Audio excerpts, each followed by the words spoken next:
dansers gehad.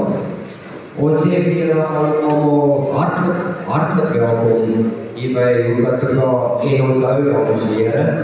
Dit is elke vrijdag aand is ons hier. Ons dans elke vrijdag aand, ons maak net vir die 19 dagen.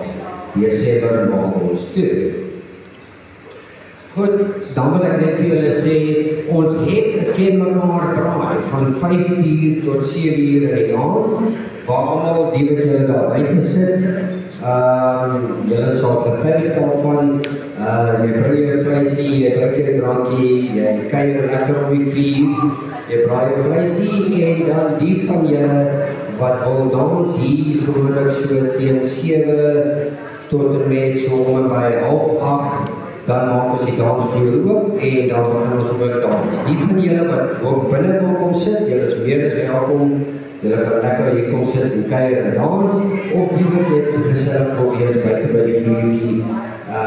Dit is die Hoekatuka, natuurlijk op elke vrijdag aand. Right, en dan ook net om julle te laat weet, ons gaan van hierdie week af, hierdie komende week, gaan ons op al die sosiale media platforms wees.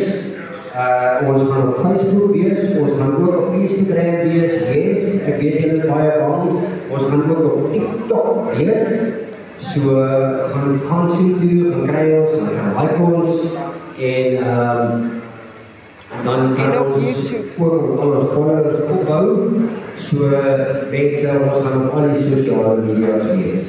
So, ons gaan hier wees tot 11 uur vanavond, miskien so klein bietjie na 11, maar van 11 uur af ons die tweede laaste dans doen, ek sal weer aankondig gemaak teen 11 uur, net om julle te laat weet, wanneer ons klaar maak, maar dit behoort so net na 11 uur. Right mense, hierdie is Hoekatuka. Waar is dit lekker julle? Hier is dit lekker. Harder! Ja, dis Hoekatuka, elke vrijdag aand, dames en heren, ons het baie dankie vir julle ondersteuning. Die dansvloer is nou officieel oop, en kom ons kyk, dis vrijdag aand, kom ons gooi.